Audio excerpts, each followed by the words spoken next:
Hola, ¿qué tal y buenas tardes? En esta oportunidad vamos a hablar acerca del análisis del discurso del autor Van Dyck. Bueno, vamos a hablar un poco, primeramente, qué es el análisis del discurso, ¿cierto? Ya que en nuestra vida o nuestra realidad se basa en eso, se basa en un discurso que nos han fomentado hegemónicamente, es decir, desde que somos pequeños hasta, podríamos decirlo, hasta ahora que uno es adolescente, tiene un discurso en la cabeza, un discurso de vivir, ¿cierto? O cómo vivir la vida, ya que nuestras vivencias, nuestras realidades se basan precisamente en algo que no necesariamente es propio, no necesariamente es de nuestra autoría, sino que lo adoptamos, una, por encajar en un sistema el cual nos lo exige, y otra porque los medios, la gente y demás se han encargado de moldearlo para que lo podamos obtener de una manera más sólida. En esta oportunidad queremos ondear precisamente en cómo el discurso puede fomentar lo que es una vida más justa e equitativa, el análisis del discurso crítico. ¿Por qué se menciona esta pregunta o por qué iniciamos con esta pregunta?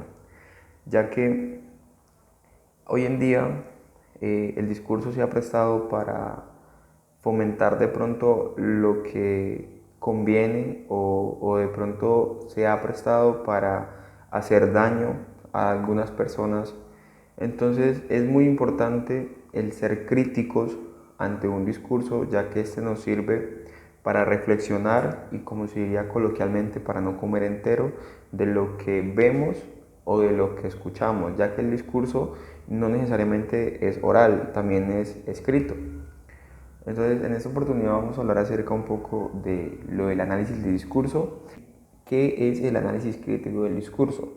Cierro. Entonces, primeramente se dice que es un poder el discurso, ¿sí? Y se preguntarían, ¿pero por qué es un poder? El discurso es un poder ya que este conlleva un mensaje o conlleva un objetivo. Y ese objetivo siempre tiene un beneficio en particular. Ejemplo, cuando hubo la Segunda Guerra Mundial, Hitler utilizó un discurso en la cuestión racial, ¿sí? Utilizó un discurso de que debían matar judíos, entonces se apropió del patriotismo de sus aliados para fomentar el odio hacia estas personas, ¿sí? Actualmente los políticos también lo hacen, ¿sí? Dependiendo del lugar, dependiendo de donde se encuentren, el discurso cambia, el discurso se moldea, el discurso tiene una flexibilidad. Un ejemplo, cuando se va, un político va a una región donde es el campo, ¿sí? Su discurso tiene que ir dirigido a esas personas que se sobreentiende que de pronto son personas que no tuvieron la oportunidad de una formación, no tuvieron una oportunidad de estudiar, entonces el discurso tiene que ir más comprensible, ¿cierto? Entonces, de una u otra forma, como se dé el discurso, la gente podrá captar lo que usted quiere dar a entender, ¿sí? Entonces, con esos ejemplos, como abreviando así, se entiende que el discurso es un poder, y es un poder muy importante, y por no decirlo, es el más importante del mundo. Bueno, siguiendo un poco con esto, vamos a hablar acerca de qué herramientas tiene el análisis crítico del discurso. Primeramente, trata de problemas sociales, ¿sí? Como lo hemos venido hablando al principio del video. Segundo, pues tiene relaciones del poder discursivo, ¿sí? También constituye lo que es la sociedad y la cultura, ¿sí? También tiene un trabajo ideológico, histórico, ¿sí? También fomenta lo que es el discurso interpretativo y explicativo, ¿sí? Y también el discurso es una forma de acción social. Entonces, esas herramientas son muy importantes, ya que el discurso, como lo había dicho anteriormente, constituye prácticamente todo en nuestra vida, ¿cierto? Constituye algo ideológico, algo que mantiene dentro de nosotros, que ya hace parte de nuestra vida, También sirve de acción social porque por medio de él podemos cambiar algo que consideramos que está mal, ¿sí? Entonces, estas características están ligadas podríamos decirlo, a lo que conlleva el discurso, ¿sí? A lo que puede, a los alcances que tiene el discurso. El ACD, o análisis crítico del discurso, también fomenta dentro de la sociedad algo que se ha determinado o algo que lo determina Van Dyck dentro de su libro, que es lo macro y lo micro, ¿sí? Lo macro está ligado pues a eso hegemónico, esa ideología, ¿sí? Que se ha perpetuado durante mucho tiempo, y lo micro es lo que tomamos de eso. Ejemplo, se ha determinado, vamos a hablar de lo macro y cómo el discurso influye en esto. De lo macro, un ejemplo podría ser que hoy en día las mujeres no pueden o está mal visto que realicen deportes, por ejemplo, como el fútbol, ¿sí? Porque se considera de que son, pues, bueno, machonas y todo eso, ¿sí? Eso es lo que se ha generado, ¿sí? O lo que se ha perpetuado durante mucho tiempo, porque se ha determinado que la mujer solamente puede realizar de pronto acciones como más delicadas, como que vayan de acuerdo a su cuerpo, ¿sí? Porque nos han vendido ese discurso durante mucho tiempo. Y lo micro es lo que hoy en día de pronto una amiga dice, ay, quiero jugar fútbol, tal cosa, y entonces uno le dice, no, no lo hagas porque mira, se te van a crecer las piernas, o vas a empezar a sudar y te va a quedar oliendo feo el cabello, no sé qué, no lo hagas porque es un deporte para hombres, ¿sí? Entonces, ¿cómo el discurso, cómo el análisis crítico del discurso nos puede dar a conocer o podemos entender de que manejamos un discurso micro de algo macro que se ha venido hablando durante mucho tiempo, ha venido trascendiendo hasta la época y hemos sido parte inconscientemente de eso? ¿Ha escuchado esa frase que dice, véndale a la mente y no al cuerpo? Esa frase me encanta, esa frase creo que es la más importante o incluso creo que con la que me identifico.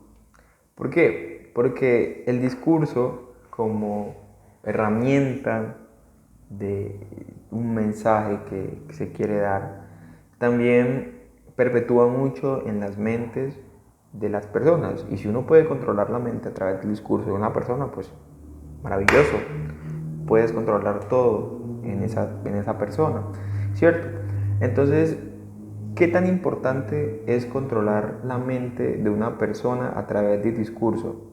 Un ejemplo, ¿qué pasó con lo de las elecciones del 2018? Nos vamos a volver Venezuela, chamo, marico.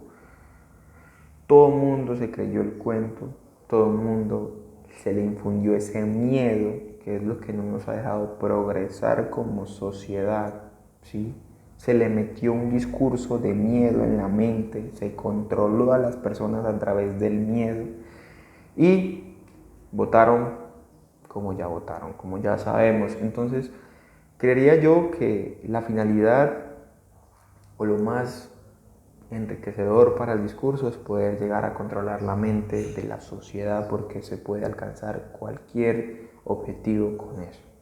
Punto final de la democracia y estaremos ingresando a una circunstancia similar o peor que la de Venezuela. Pero le está abriendo a Colombia un peligroso camino de llegar al castrochavismo. Es que Colombia abra el camino de convertirse en una segunda Venezuela. Para que no sea otra Venezuela, hay que votar por el joven Iván Duque. Yo digo, también Venezuela pensó que nunca le podía pasar lo que le pasó a los cubanos. La propuesta de la izquierda radical en Colombia es un camino cierto para recorrer el camino que se está viviendo en Venezuela.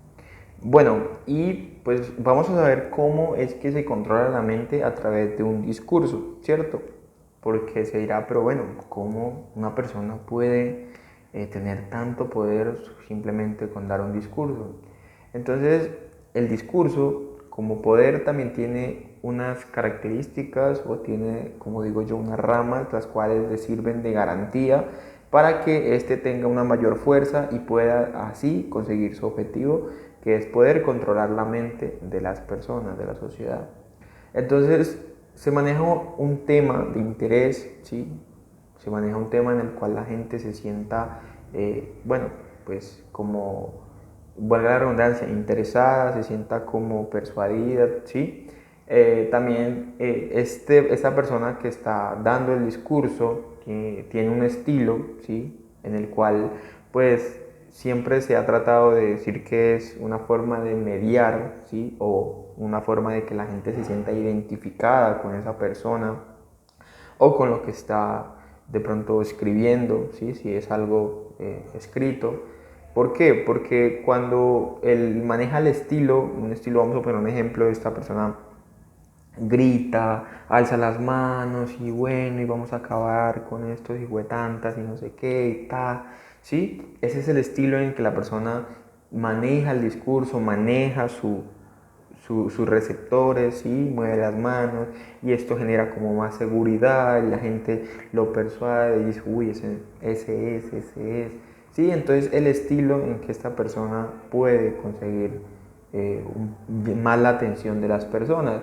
También maneja recursos retóricos como son las metáforas, como son eufemismos, ¿sí? Si por ejemplo está dentro de un lugar del campo y dices que los campesinos son el futuro del país porque sin ellos no tendríamos comida, ¿sí? Está manejando eufemismos, está manejando algunas metáforas que refuerzan el discurso, refuerzan ese objetivo que él tiene, que es captar la atención, ¿cierto?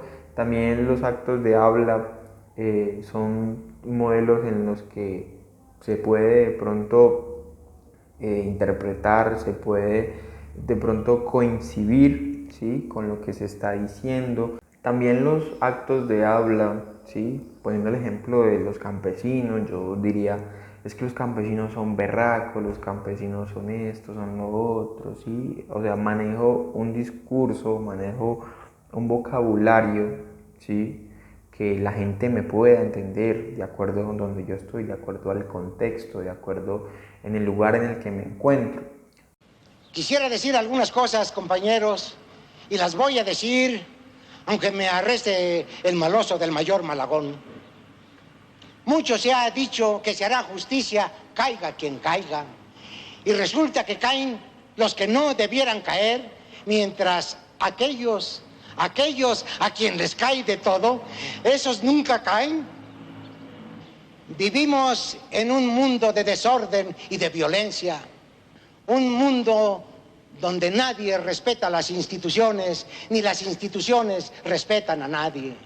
Un mundo de injusticias, donde se abusa de la autoridad que da el poder.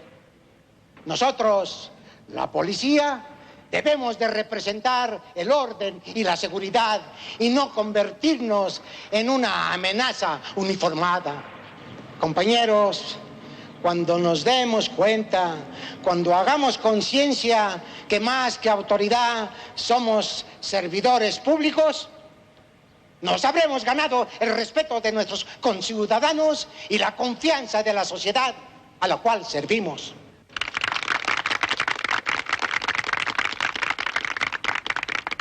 ¿Y cómo el discurso ha influenciado tanto este odio hacia el racismo?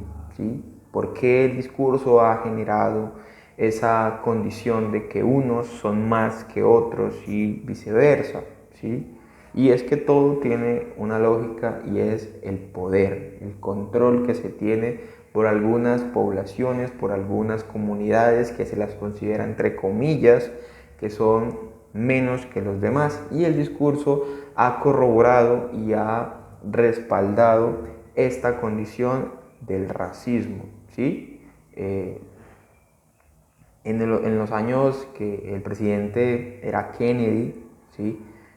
Hubo muchas manifestaciones y todo esto por la cuestión racial, ¿sí? Porque si hablamos de Estados Unidos, que es uno de los países que sufre bastante este tema del racismo, es porque en el gobierno se ha mantenido este discurso racial, ¿sí?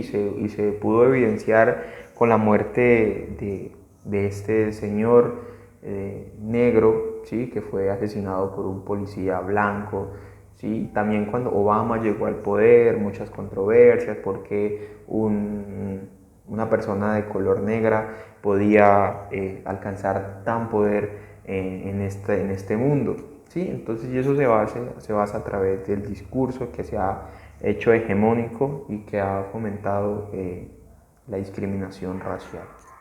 Bueno, y ahora respondiendo de cómo el discurso contribuye a la construcción de una sociedad más justa y equitativa, teniendo en cuenta todo lo que hemos hablado, considero de que las personas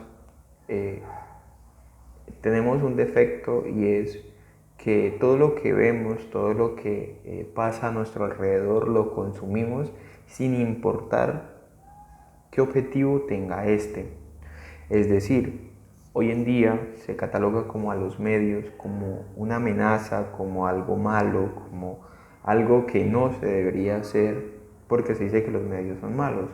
Considero de que los medios no son malos, considero de que es mala la pedagogía que se ha referido a cómo se deben interpretar o cómo se deben leer los medios de comunicación, ¿cierto? Entonces, el análisis crítico del discurso contribuye de una manera cuando somos críticos, cuando hacemos una pausa en nuestra vida, ¿sí? Cuando le damos prioridad a lo que realmente es importante, que en este caso es analizar ese tipo de fragmentos, ¿sí? A la hora de analizar las cosas, de no repetir lo que otro dice, pero sin tener un argumento, sin tener un fundamento, sino que simplemente porque otro lo dijo, ¿sí? Entonces considero de que el análisis crítico del discurso es muy importante para nuestra sociedad, ya que nos permite unificarnos, nos permite ser empáticos, ¿sí? En temas de sociedad, y nos permite alcanzar un objetivo de construcción. Bueno, y como conclusión tenemos que el discurso es un poder de alcance infinito con el cual podemos conseguir todo, y que debemos ser críticos, debemos analizar lo que nos quieren vender, lo que nos quieren dar. Gracias por llegar hasta este punto del video. Nos vemos en otra oportunidad. Chao.